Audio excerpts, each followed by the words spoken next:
Jadi bagi mereka-mereka yang mempunyai masalah buah pinggang, amalkan petua ni. Ini adalah petua orang tua-tua kita ya.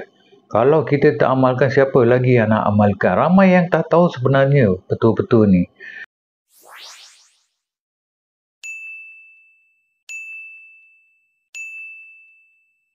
Salam guys, selamat datang ke saluran Viral News Malaysia. Video kali ini adalah petua cara menjaga buah pinggang supaya tidak mudarat sampai terpaksa ke dialisis. Petua ini sebenarnya saya terbaca di Facebook post dan rasakan mungkin saya boleh buatkan sebagai video supaya mereka yang mempunyai masalah buah pinggang dapat bermanfaat. Okey, begini ceritanya. Seorang pakcik datang buat cakap. Doktor cakap, bacaan kreatinin makin naik, GER makin menurun. Dia kata, kalau boleh, aku tak nak sampai ke mesin untuk dialisis lah.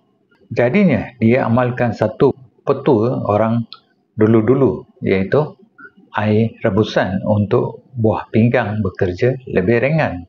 Petua rebusan kuatkan buah pinggang adalah seperti berikut. Bahan-bahannya, sebatang serai diketuk ya, 3 batang daun sup, daun batang, siap dengan daun dengan batang, 3 daun sebatang seledri kecil, ambil kecil sajalah macam ni, 2 iris lemon, 1,5 cawan air. Ikut sukatan masing-masing lah. Kalau nak dia terasa lebih ringan, gunakan air lebih sikit.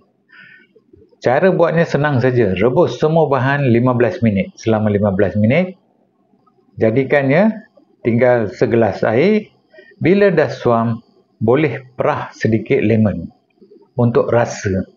Minum waktu pagi 2 kali seminggu. Jika CKD tahap lebih tinggi, rujuk pada doktor lah. Pakcik itu kata badan rasa lebih ringan, tak semput dan selera makan makin naik. Bila cek balik bacaan kreatinin mula stabil. Kenapa bahan ini membantu? Daun sup dan seledri membantu buang toksin dan kurangkan tekanan darah. Serai pula bantu lancarkan aliran darah ke semua bahagian organ.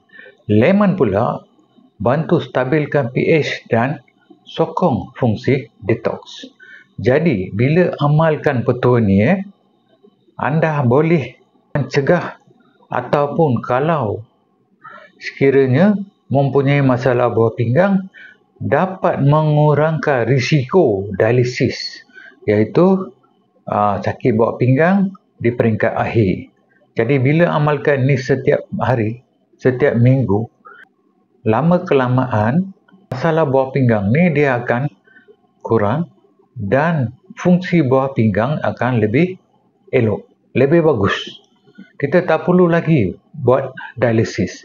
Jadi bagi mereka-mereka yang mempunyai masalah buah pinggang, amalkan petua ni. Ini adalah petua orang tua-tua kita ya. Kalau kita tak amalkan, siapa lagi yang nak amalkan? Ramai yang tak tahu sebenarnya petua-petua ni. Semuanya nak makan ubatan moden. Kalau betul-betul orang-orang tua tu orang dia perlekikan. Sebenarnya semua petua-petua ni dia sangat-sangat berfungsi. Tak salah kita cuba. Sebab semua ni adalah bahan semula jadi ya, anugerah daripada ilahi. Jadi gunakan bahan-bahan ni untuk perbaiki kesihatan diri kita. Okey guys, dia harap semua members dapat like, share dan juga langgan saluran Viral News Malaysia.